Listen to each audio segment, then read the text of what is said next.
Muy buenas tardes, sean bienvenidos. La Universidad de Pamplona abre sus puertas a la segunda jornada en el marco del Congreso Conmemorativo de Historia de Villa del Rosario 2021.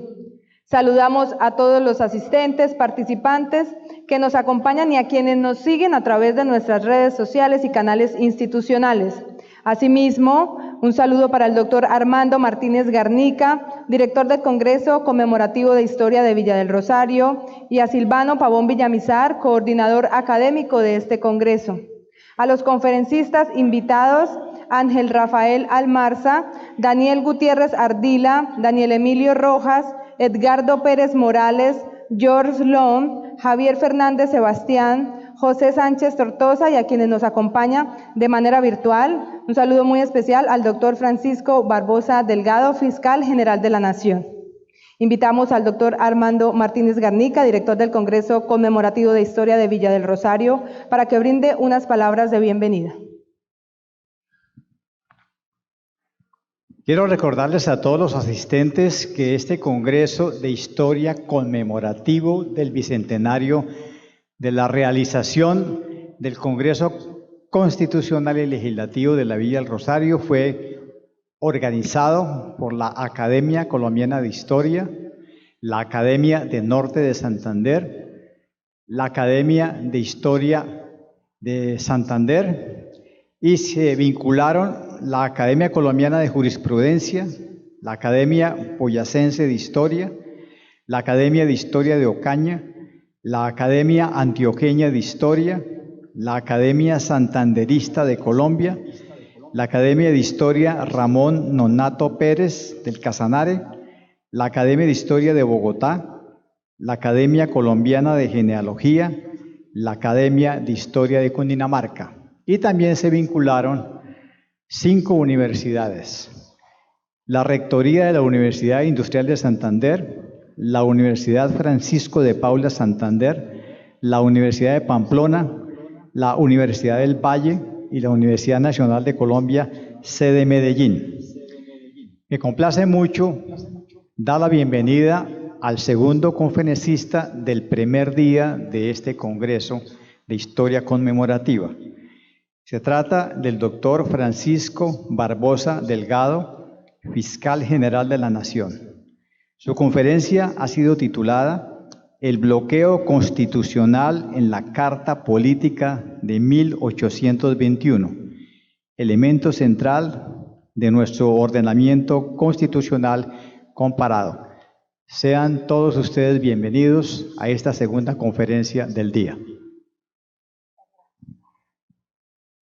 Muchas gracias al doctor Armando Martínez por estas palabras de bienvenida, y como él muy bien lo indicó, en esta segunda jornada del primer Congreso Conmemorativo de Historia de Villa del Rosario contamos con la presencia del doctor Francisco Barbosa. Él es el fiscal general de la Nación, quien nos acompaña de manera virtual con la conferencia titulada El bloqueo constitucional en la Carta Política de 1821, elemento central de nuestro ordenamiento constitucional comparado. Muy buenas tardes, señor fiscal, bienvenido a la Universidad de Pamplona, bienvenido a este Congreso. Reciba un saludo muy especial en nombre del rector de la Universidad de Pamplona, el doctor Ibaldo Torres Chávez.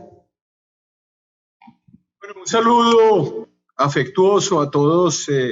los asistentes aquí desde la ciudad de Washington, donde me encuentro además en funciones oficiales, pero por supuesto para mí es esencial, no solamente como fiscal general de la Nación, sino al mismo tiempo como miembro correspondiente de la Academia Colombiana de Historia y también de la Academia Colombiana de Jurisprudencia, hacer parte de este gran evento, felicitarlos al mismo tiempo a ustedes en la Universidad de Pamplona, al doctor Armando Martínez Garnica, uno de los grandes historiadores del país, que al mismo tiempo pues ha marcado con sus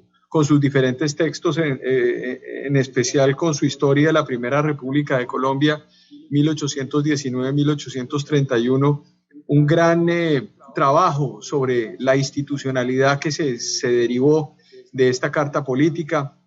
Y por supuesto, un saludo a todas las academias presentes, a la Academia de Historia de Jurisprudencia, de Historia, Academia Antioqueña de Historia, Academia Boyacense de Historia, Academia Santanderista de Colombia, a la Academia de Historia de Ocaña, de Bogotá, la Academia Colombiana de Genealogía, bueno, todas las academias que nos acompañan, las universidades que se encuentran en este momento también acompañando este evento, que es muy, muy emblemático para el país, sobre todo por lo que significa la Constitución de 1821 como uno de los elementos centrales del inicio de nuestro derecho constitucional desde el punto de vista de la visión republicana, sin desconocer, por supuesto, la pluralidad de constituciones que precedieron a esta Constitución de 1821. Como les decía, y como anunciaban, el objeto de esta pequeña conferencia con la que queremos también hacer un aporte en este evento tiene que ver con el bloqueo constitucional en la Carta Política de 1821, un elemento central en nuestro ordenamiento constitucional comparado y que marcó el análisis de este tipo de mecanismos en la historia constitucional colombiana, como lo vamos a ver también en el marco de la exposición que voy a hacer. En ese sentido, decir que cuando se habla de las constituciones, no se habla solamente de unos documentos inertes o de unas cartas de batalla, como hablaba o como planteaba, y en el siglo XIX, en su texto Cartas de Batalla, Hernando Valencia Villa, sino al mismo tiempo una idea de germinación de un proyecto institucional.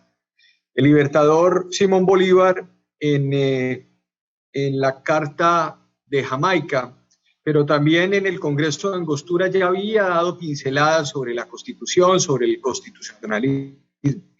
Bolívar decía sobre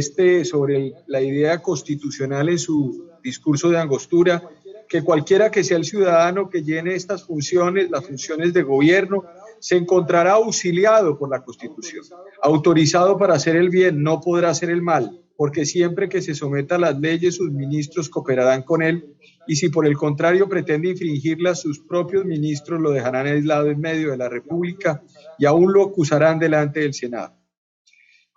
Como se ve, en este caso,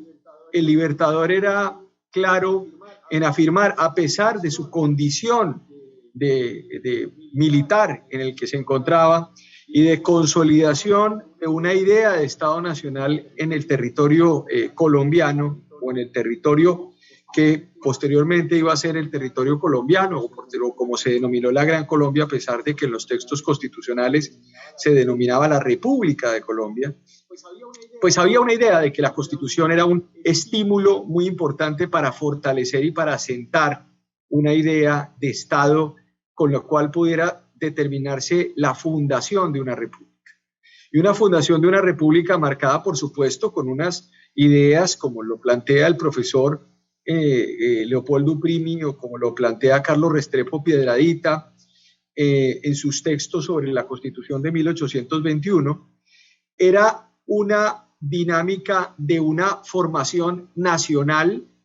de una formación de Estado, pero al mismo tiempo de una configuración de nación tomando los elementos de Benedict Anderson o de Gellner cuando hablaba de esa comunidad imaginada, una comunidad imaginada que estaba atada al concepto, por supuesto, de lo que se vivía en Villa del Rosario, de lo que se vivía en diferentes lugares del territorio nacional, o de lo que se hablaba como territorio nacional, y que permitía que emergiera esa idea de romper los vínculos con el Imperio Español, en primer lugar, y posteriormente de un proyecto nacional valedero, no minusvalorado ni puesto en duda. En ese sentido, la Constitución de Cúcuta establece un artículo que es el artículo 191.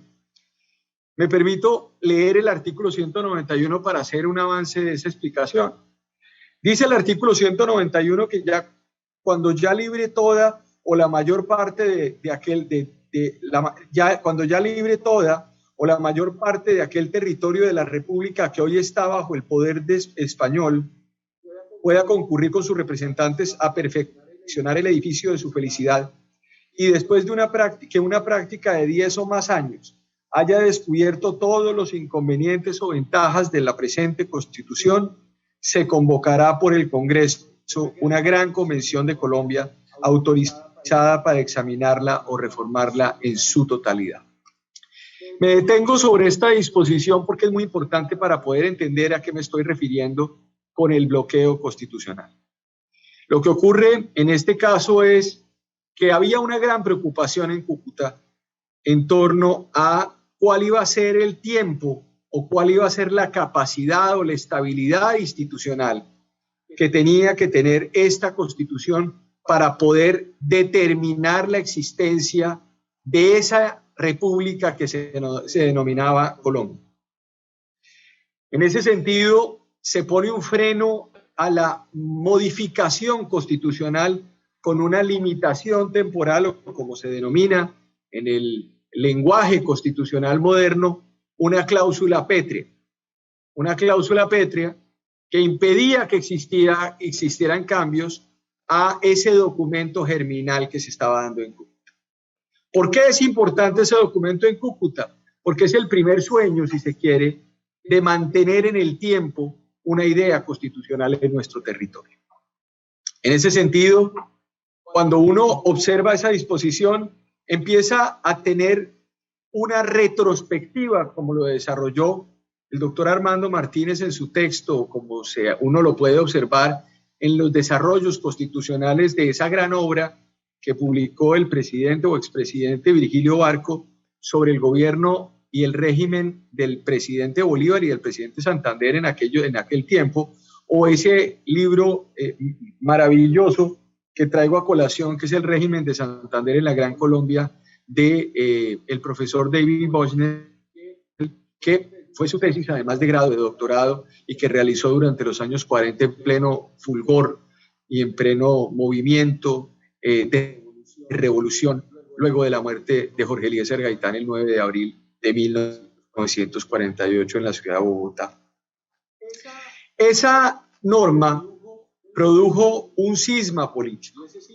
y ese cisma político tuvo que ver necesariamente con que, por supuesto, el trabajo del libertador Simón Bolívar, que era un trabajo arduo,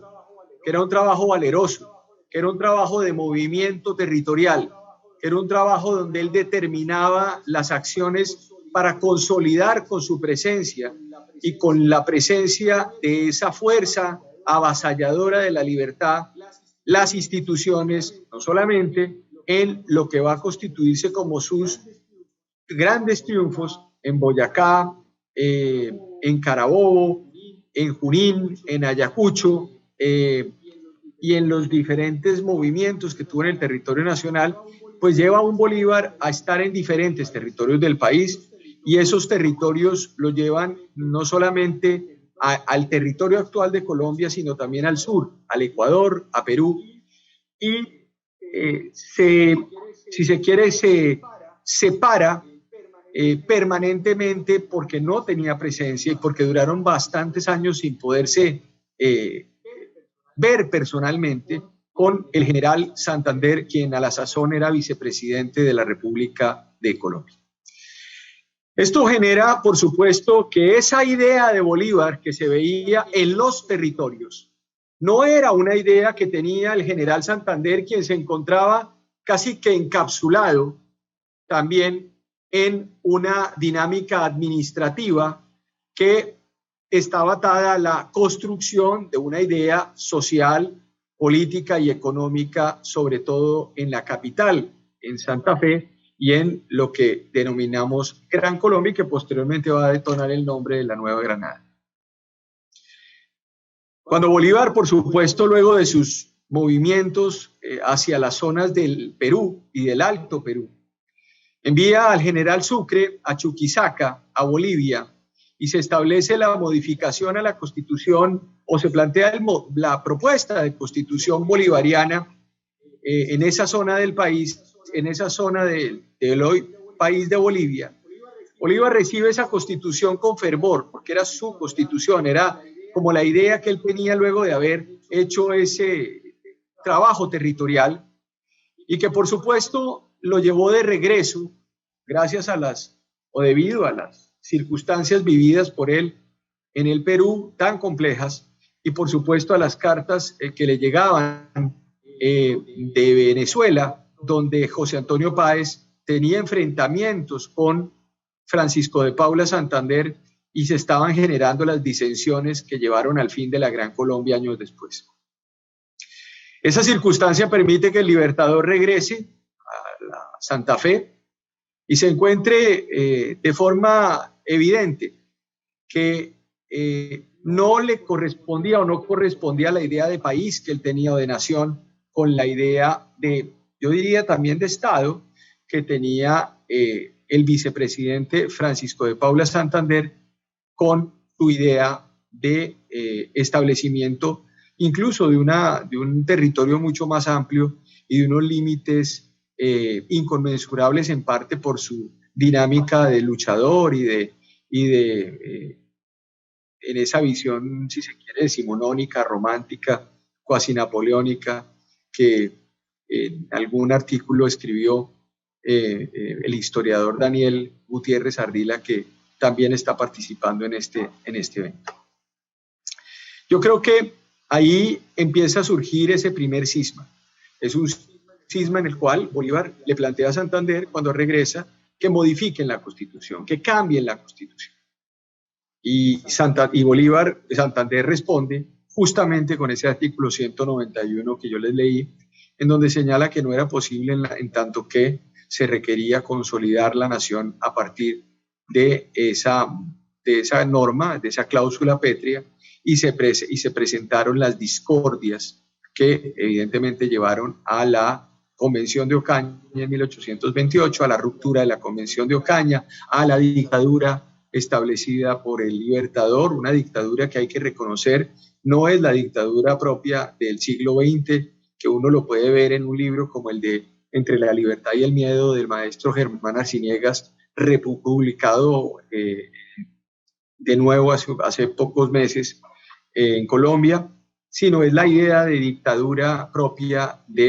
más bien de Carl Schmitt, cuando habla de la dictadura que se observaba por parte de los romanos en el imperio y que traía una idea distinta, que era cuando se le concedía los 6 meses a los cónsules para que recuperaran el territorio y posteriormente devolverle el poder a los órganos legítimamente establecidos.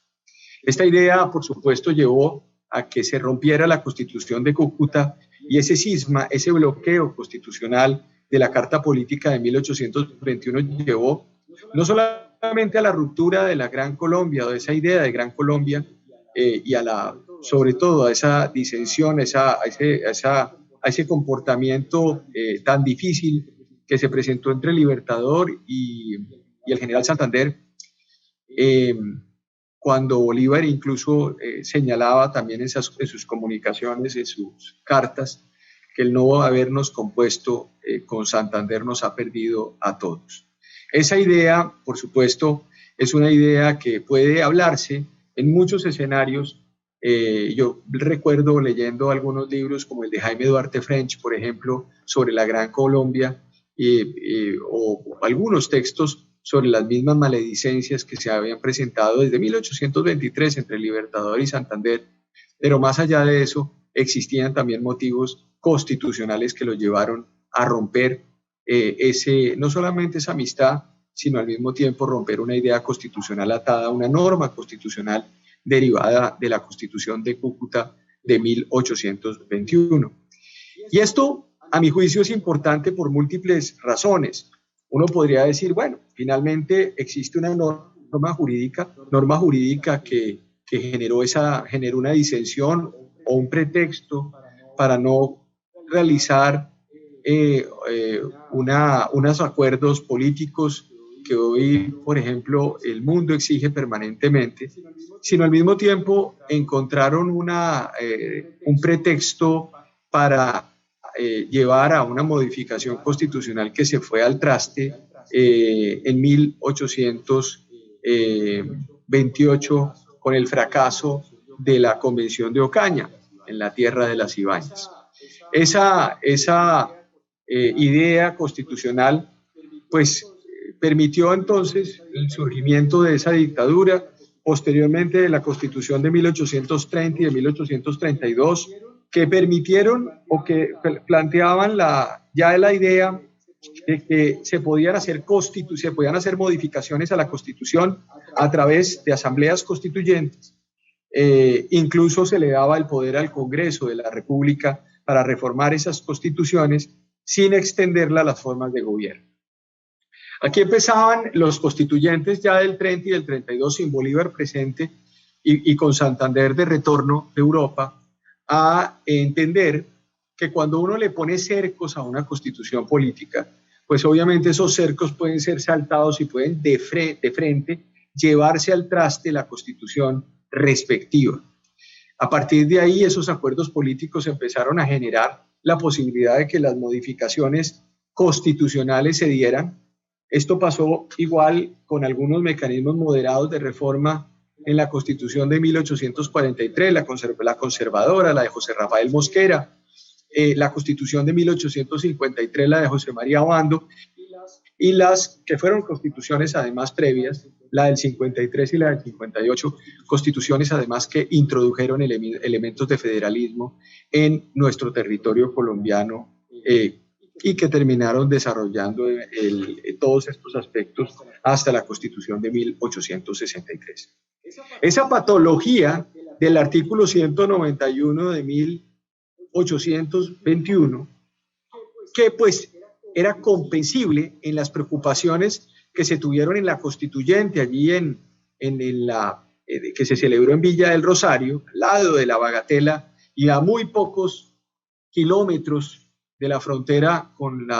el vecino país de Venezuela, hoy en el puente Simón Bolívar, cerca además de lugares donde históricamente había diálogo y hoy hay desafortunadamente rupturas con un país hermano,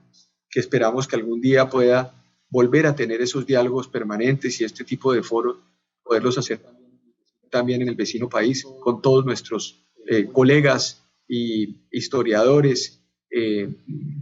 venezolanos, entre ellos grandes historiadores que ustedes saben que han marcado la historia también del pensamiento constitucional, como lo fueron, por ejemplo, como lo han sido Germán Carrera Damas, por ejemplo, en ese país. Entonces,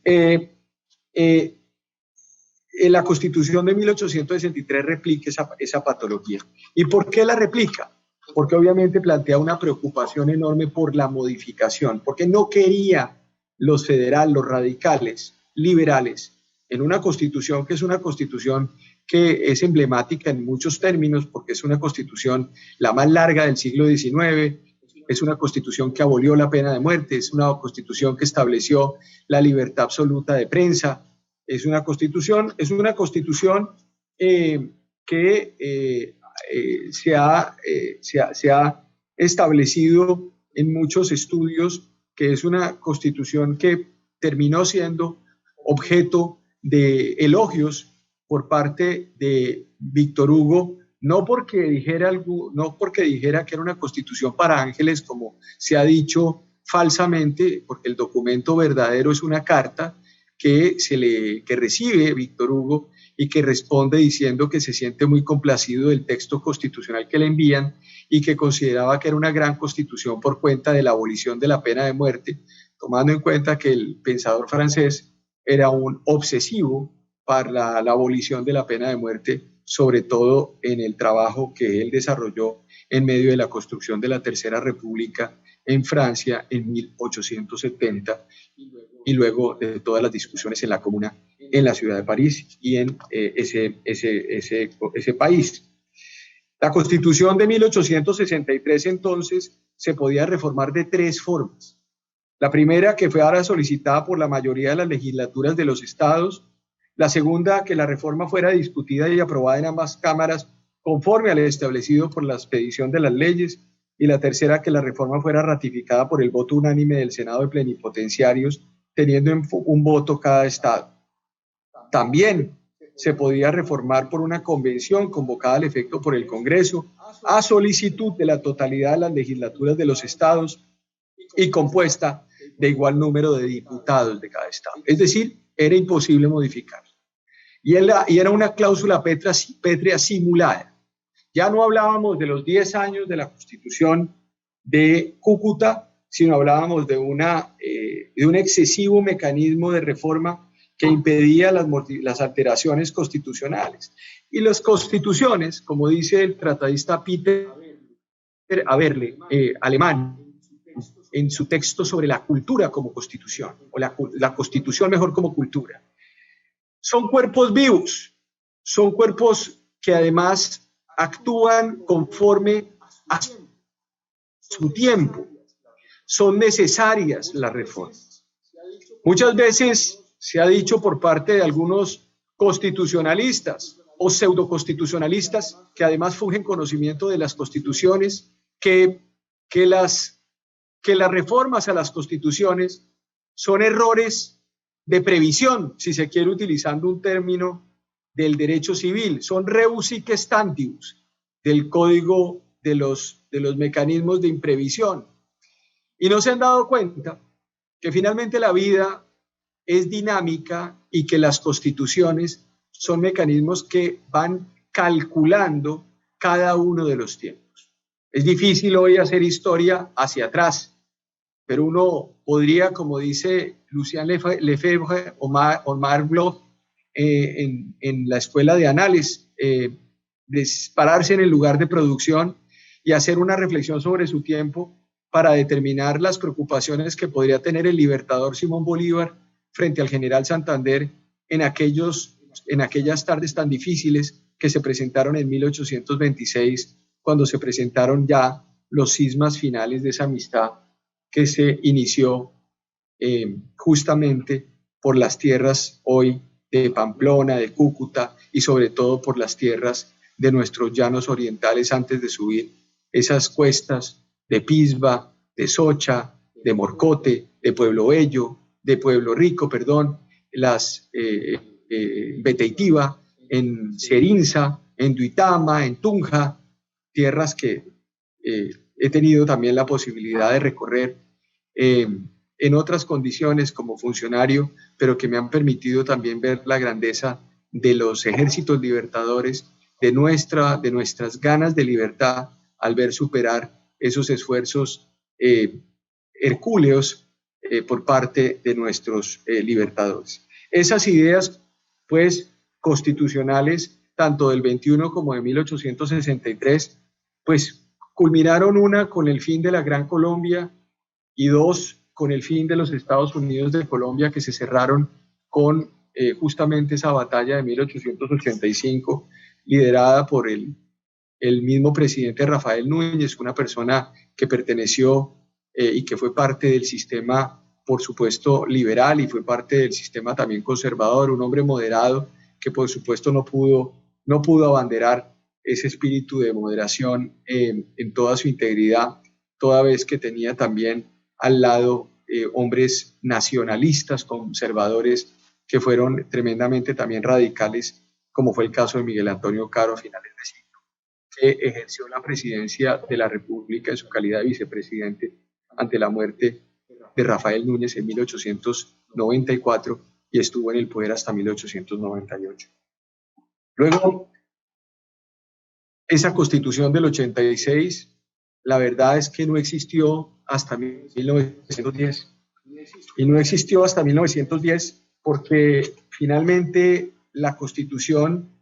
quedó sometida a un abuso por parte de grupos conservadores que impidieron incluso la participación de grupos liberales pluralistas en y liberales moderados en esas discusiones constitucionales. Hay una norma que es una de las grandes vergüenzas legislativas de este país, que fue el artículo 6º de la Ley 153 de 1887, que decía que una disposición expresa de ley posterior a la Constitución se reputa constitucional y se aplicará aun cuando parezca contraria a la Constitución. Era el fin del constitucionalismo. Por eso mucha gente, cuando habla de la Constitución de 1886, que fue derogada o fue reemplazada por la Constitución del 91, o se decía que la Constitución del 86 tenía una condición clerical que no tiene la Constitución del 91, desconocen la historia de Colombia, porque la Constitución del 86 no existió desde 1886 hasta 1910, eventos en los cuales se presentó la Guerra Civil del 95, la Guerra de los 1000 días, se presentó la pérdida de Panamá, se presentó el gobierno del general Rafael Reyes, que además abandonó el poder a finales de la década del 10 del siglo XX.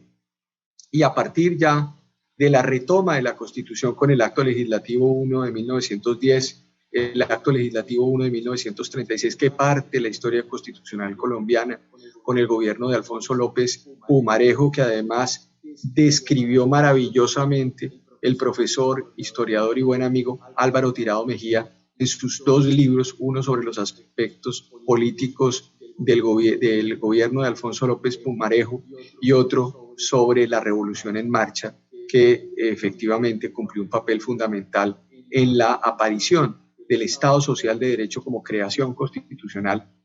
recordando por supuesto el trabajo de personajes como el mismo Jorge Eliezer Gaitán, como el mismo Darío Chandía, como la Corte de Oro con Ricardo Inestrosa Daza, con personajes muy importantes como Eduardo Zuleta Ángel, que también además fueron recordados en un libro que me parece excepcional, que es la introducción a la sociología de política en Colombia en el siglo XX, en el caso de Luis Eduardo Nieto Arteta, escrito por el profesor Gonzalo Cataño, colega mío, en la Universidad Externado de Colombia. Todos estos asuntos constitucionales pues fueron cambiando paulatinamente durante el siglo, podíamos abordar cada uno de esos periodos, pero quisiera terminar diciendo que luego de este periodo constitucional, en donde por supuesto aparece ya la dictadura de Rojas Pinilla y aparece el Frente Nacional, allí se establece un nuevo mecanismo de bloqueo constitucional. Uno podría decir 1821 por conveniencia, 1863 por sostenimiento de un régimen liberal y 1957 y 58 por sostener el edificio del Frente Nacional y evitar que aparecieran nuevas disensiones o nuevas rupturas o nuevos dictadores. Casi que uno era para existir como república, 1821, la otra era para preservar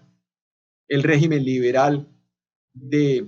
fue inaugurado, fue establecido con la participación del gran general Tomás Cipriano de Mosquera, y por el otro lado, general y presidente y ministro, y bueno, yo creo que Mosquera es el resumen del siglo XIX, sin ninguna duda, y por el otro lado, una modificación constitucional que impedía modificar el Frente Nacional y esa parte que impedía el regreso de los dictadores o de un régimen militar en un territorio como el colombiano. Allí se estableció otro mecanismo de bloqueo constitucional, el Acto Legislativo 1 del 9 de abril de 1957, establecía que solamente se podía modificar la Constitución por parte del Congreso de la República. Esto se desarrolló a través del Decreto Legislativo 02 del 47, del 4 de octubre de 1957, estableciendo el artículo 13, modificatorio del artículo 218 de la Constitución Política de 1986. Y ahí se presentó la gran hecatombe desde el punto de vista del colapso del Frente Nacional y de la llegada y la aparición de la Constitución del 91 como fin del proceso constitucional de 1886. El presidente Alfonso López Michelsen, en 1977, y esto también ha sido relatado de forma importante por personajes de la vida nacional como el exministro de Justicia, el exfiscal general y colega también de la Universidad Externado, el profesor Alfonso Gómez Méndez, cuando en 1977 el presidente Alfonso López Michelsen estableció la posibilidad de que el Congreso de la República ya no hiciera las reformas, porque la esencia del bloqueo fue que solamente el Congreso de la República podía hacer reformas constitucionales. Y era obvio, habían dos partidos políticos en el Congreso de la República, el Partido Conservador y el Partido Liberal. Cuando aparece esta circunstancia, el presidente López, en medio de su pensamiento que se derivaba de la ruptura que él tenía frente al Frente Nacional con el movimiento revolucionario liberal, que fue además muy importante porque recogió fuerzas de izquierda en 1961 y otros, y allí acumuló personas muy importantes como Jorge Chay, que trabajaron con él, como personas que además venían de movimientos sociales, movimientos socialistas que quedaban atrás, movimientos de izquierda, algunos movimientos campesinos, que no estuvieron ya en el surgimiento de las tres guerrillas que surgen en los años 60 con las FARC, con el ELN y con lo que va a ser el EPL y por supuesto con el M-19 derivado del proceso electoral que llevó al poder a Misael Pastrana en el año 70. Todo este escenario llevaba a López a plantear una reforma constitucional para cambiar la Constitución y decir, hombre, necesito hacer una reforma para cambiar la administración de justicia y para reformar el régimen municipal. Y planteó un acto legislativo diciendo que debía convocarse una asamblea constitucional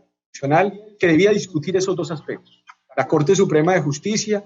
a través de un acto a través de una decisión, dijo que no, que el Congreso era el único destinatario de poder de reforma de la Constitución derivado del constituyente primario y que tenía plena capacidad para expedir actos legislativos y reformatorios de la Constitución, pero no puede reformarla para modificar el contenido y el alcance de su propia competencia. ¿Qué quiere decir? Que la Corte Suprema de Justicia, sentencia del 5 de mayo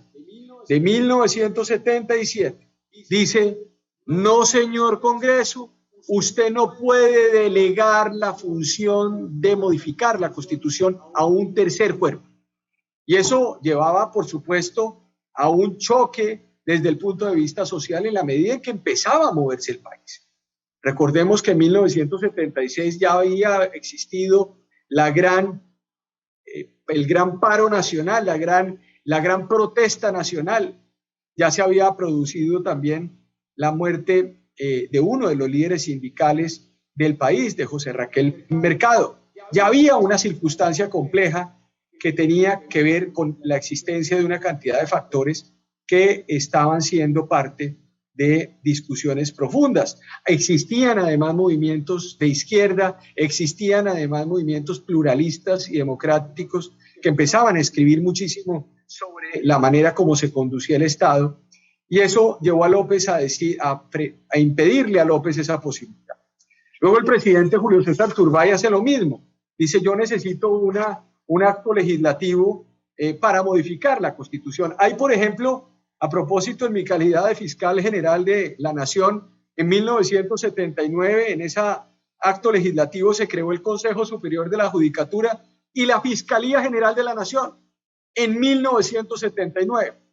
¿Y qué ocurrió? Que 2 años después, la Corte Suprema de Justicia declara la inexequibilidad del acto legislativo 1 del 79 por vicios de forma al violar el derecho de las minorías en la Cámara de Representantes y por haber acumulado indebidamente proyectos. Ahí aparece otra vez un declive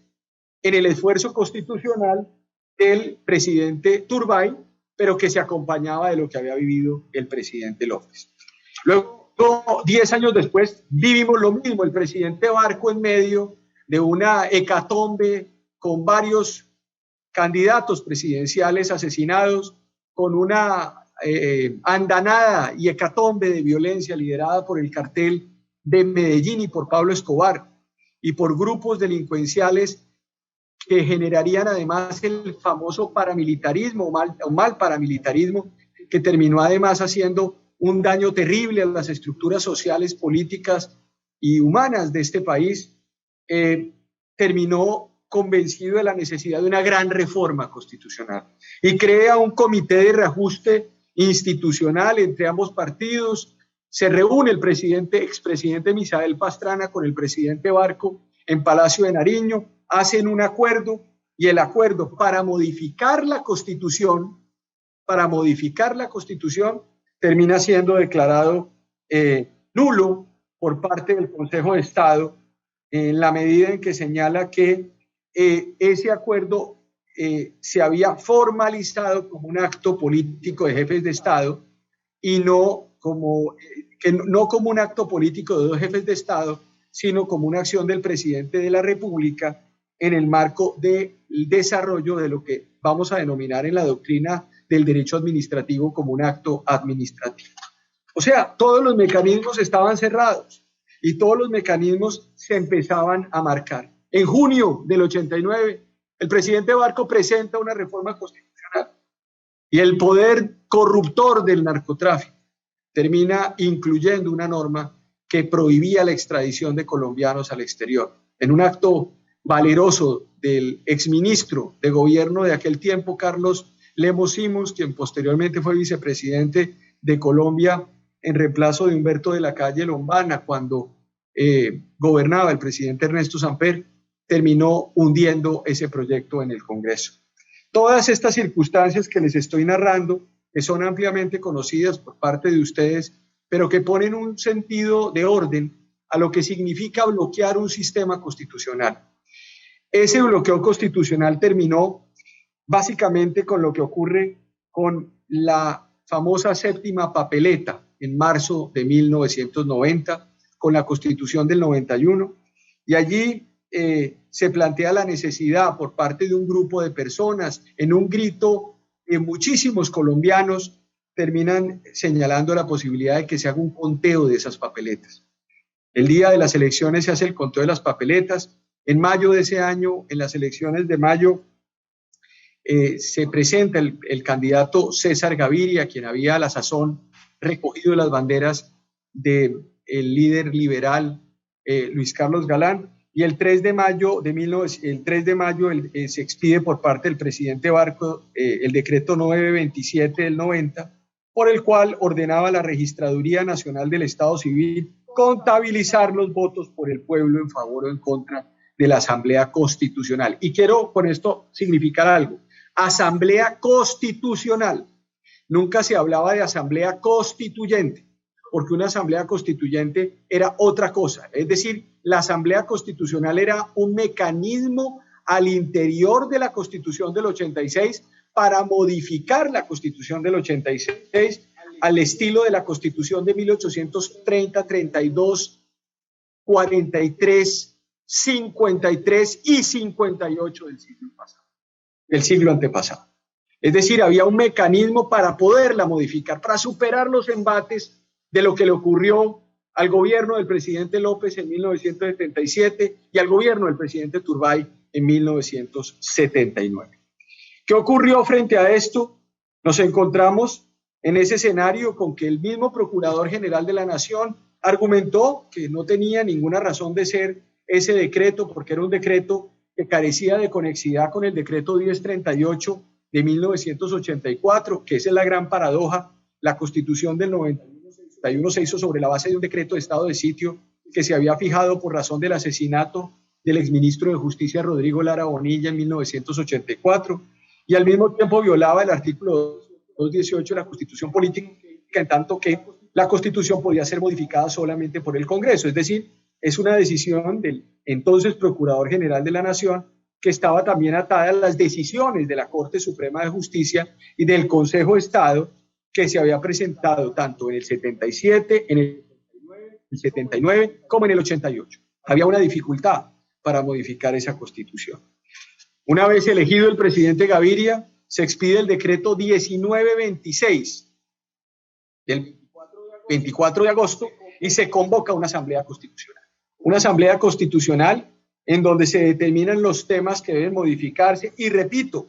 se crea la asamblea para modificar la Constitución del 86 con mecanismos al interior de la Constitución del 86.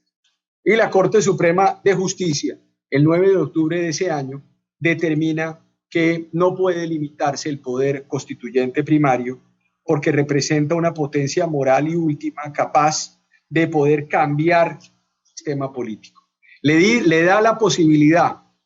al constituyente, a la Asamblea Constitucional, de convertirla en constituyente y le quita la posibilidad de frenar esa posibilidad de reforma. Con esto, decirles a ustedes en esta tarde que estos ejemplos que yo estoy trayendo acá y que podríamos irnos largamente a estas discusiones de derecho constitucional y de historia constitucional y de origen constitucional que durante bastantes años también pude desarrollar en mi cátedra de Historia Constitucional en la Universidad Externado de Colombia y en varias universidades cuando hacíamos derecho comparado historia comparada, historia constitucional comparada en nuestra región. Podría decirles que esos tres ejemplos, la Constitución de 1821, germinal de los procesos de bloqueo constitucional, en la medida en que se estaba preservando una nación y era un fin loable. Una segunda, la Constitución de 1863, que bloqueó las modificaciones a la Constitución bajo un fin partidista, que era no cambiar el sistema político que se había establecido en 1863 en la Constitución, en la Constituyente de Río Negro, liderada y presidida por el general Tomás Cipriano de Mosquera, y en la Constitución de 1886 en su última etapa, sobre todo después del Frente Nacional, cuyo fin era preservar la estabilidad nacional ante el temor de la dictadura. Son mecanismos que demuestran históricamente que cuando se bloquean los mecanismos constitucionales, poniendo unas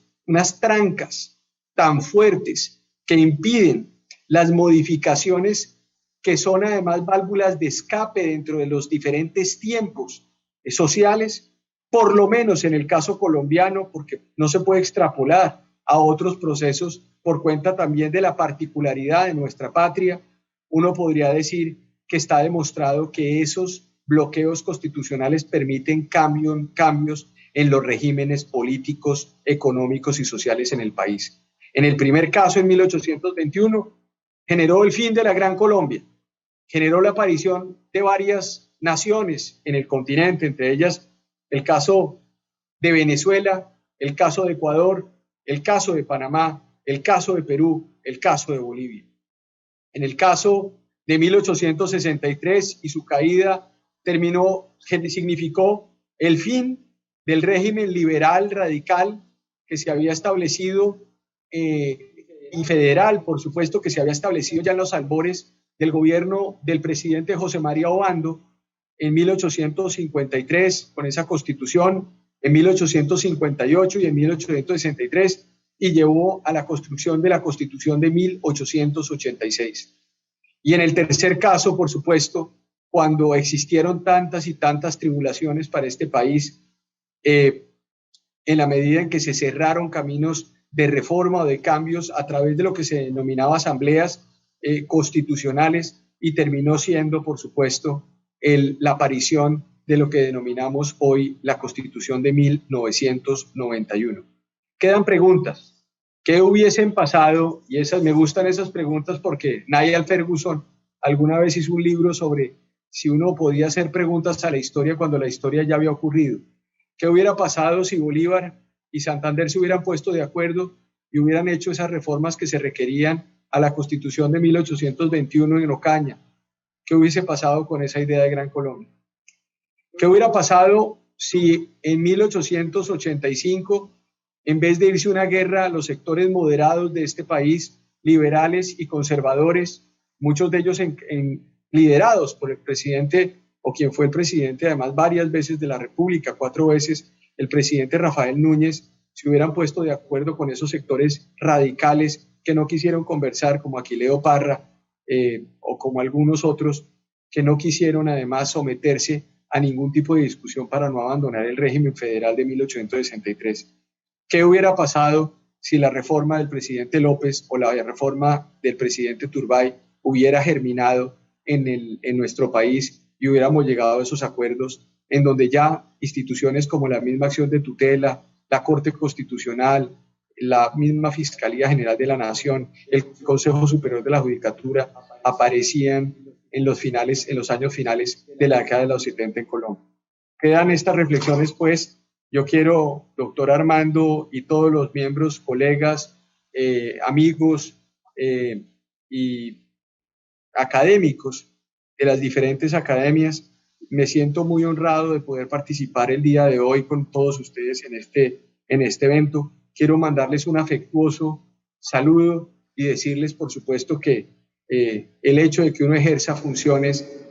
constitucionales y presentes en un país no implica que uno deje atrás los estudios y no reconozca que nosotros estamos trabajando sobre el trabajo de muchos gigantes que han permitido la construcción de esta nación y que la Constitución de 1821 es un elemento germinal de pensamiento para el desarrollo constitucional de nuestro territorio. Un abrazo fraterno a todos y muchísimas gracias. Muchas gracias, doctor Francisco Barbosa Delgado, fiscal general de la Nación, por hacer parte de este evento académico que se concibe como una oportunidad para conocer nuestra historia nacional. Agradecemos a todos los asistentes por estar en este congreso, por haber hecho parte de esta actividad.